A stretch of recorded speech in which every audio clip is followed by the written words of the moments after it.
Unfortunately, its true purpose is something much more entertainers and celebrities, by virtually every metric imaginable, this planet is in very good health.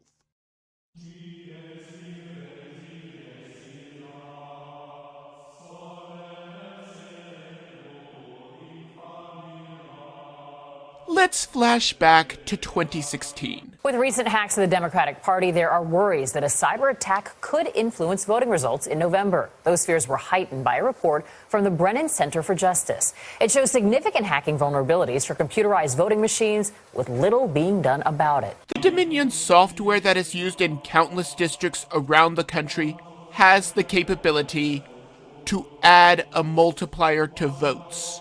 Now we are learning that not only were there 2.7 million votes deleted, but 500,000 were switched to Biden. I saw a report that Trump actually got 410 electoral votes based on all of this data.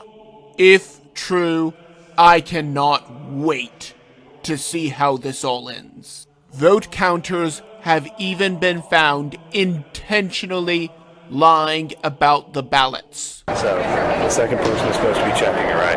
So three times in 3 minutes she called out Biden. The second auditor caught it, and she said, no, this is Trump. Now, that's just while I'm standing there. So does the second checker catch it every time? But this lady, in 3 times in 3 minutes, from 209 to 212, she got 3 wrong. That's just in the short time that you were that I was standing there. And the only reason I left that table is because there was one where the first person was reading it off, handing it to her. She's not even looking at it, she's just putting it in. So I come and stand next to her, and she goes like this. Like being all cutesy about it, being exaggerated. Being snarky. And more Trump ballots are being found in the trash every day. This is far from over, and the Trump legal team is working every angle. 13 pro-life women were elected to the House. The culture of life is growing. What are the Democrats going to do? Say that these women are anti-women? Probably. I would also like to point out that Catholics almost exclusively voted for Trump based on exit polls. It seems as if Catholics will come out in droves to vote for a candidate that does not sue nuns. Democrats call themselves the party of generosity, and yet Republicans as a whole contribute much more to charity. Joe Biden started a charity for cancer, but spent none of it whatsoever on research, but only on salaries for the executives. The Biden Cancer Initiative was nothing short of a money laundering scheme to line his own pocket. If he is willing to defraud cancer patients and their families with charitable donations, what will he do with your tax dollars? This is one more reason why we must continue to support President Trump's recount effort and pray for him at every turn. President Trump has not started any new wars, and he has also not tied generals' hands in regards to actions that need to be done. He has agreed to keep a contingent in Syria to keep ISIS from reforming. I, however, wonder if our soldiers will become a permanent fixture of that country. Meanwhile, an outgoing diplomat has admitted that they have been lying to the president about how many soldiers are deployed in Syria to keep President Trump from pulling the troops out. In essence, there are more forces there than the president authorized. This is the very definition of the deep state that President Trump has been fighting against. Sheriffs across Texas refused to enforce Governor Abbott's mask mandate, citing that they have more important things to do. Now Democrats across the country are placing limits on how many people can come over to Thanksgiving dinner, and even that you must wear your mask in your own home. Sheriffs in New York are refusing to follow this order, on the grounds that they have more important things to do. This is beyond ridiculous.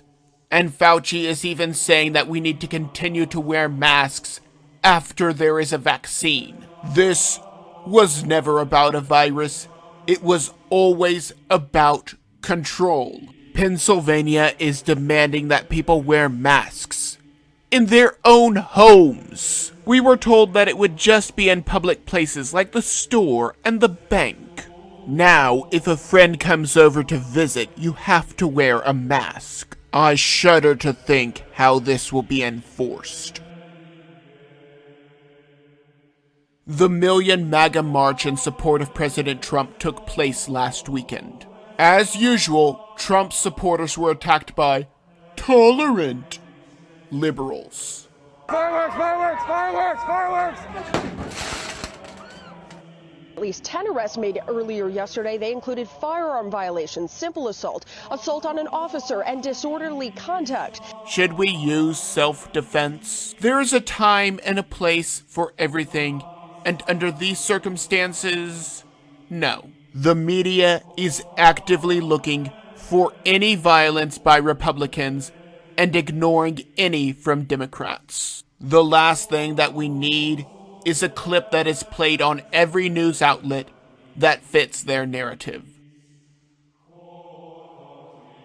Twitter now admits that censoring the story about Hunter Biden's laptop from the New York Post was a mistake. Apparently they just assumed that it was hacked material because they did not research the issue further.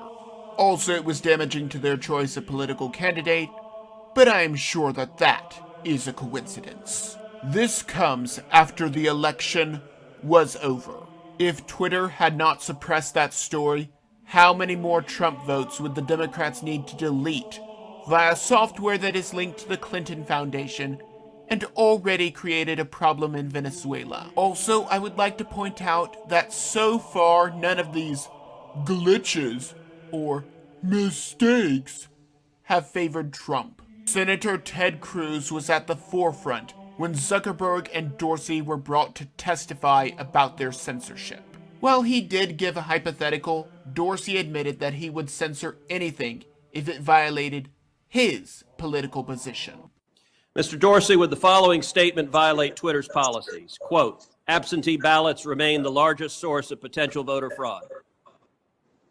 I imagine that we would label it so that people can have more context in read through. How about this quote? Quote, third-party organizations, candidates, and political activists. Voter fraud is particularly possible where, quote, third-party organizations, candidates, and political party activists are involved in, quote, handling absentee ballots. Would you flag that as potentially misleading?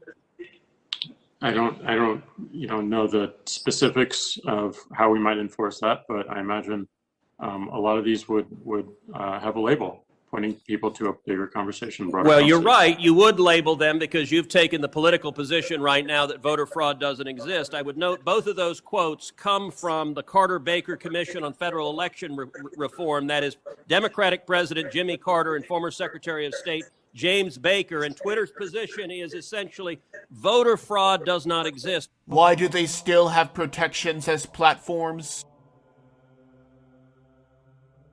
While most of us are getting ready for Thanksgiving, we are still rapidly approaching Christmas. I really want to know who put these three holidays back to back and give him a piece of my mind.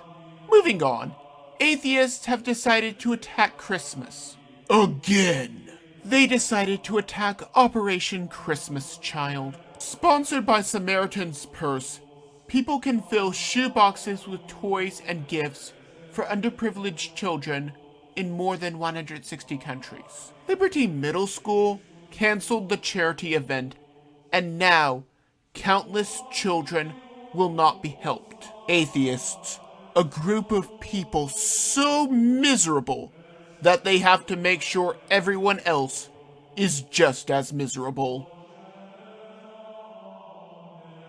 Iranian forces were stationed in Syria, undoubtedly ready to attack the nation of Israel for having the audacity to exist. This last one was in response to IEDs and Golan Heights. The targets were military compounds and storage facilities by the Iranian terrorists. Prime Minister Netanyahu wanted to make it abundantly clear that any attack on Israel will be met with force. With so many countries entering into peace talks with the nation, Israel may gain many military allies in the coming years. Normally, at this time of year, I say, no politics around the turkey. And that is still true. Try to focus on your family and the blessings that you have together. However, since just having Thanksgiving and Christmas is political this year, I am issuing this challenge. Post lots of family pictures of you and yours having a good time and post it all over social media.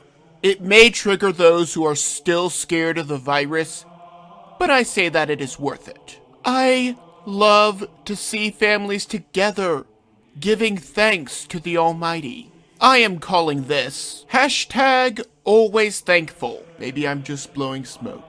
Maybe I'm completely off my rocker, but that is just my opinion.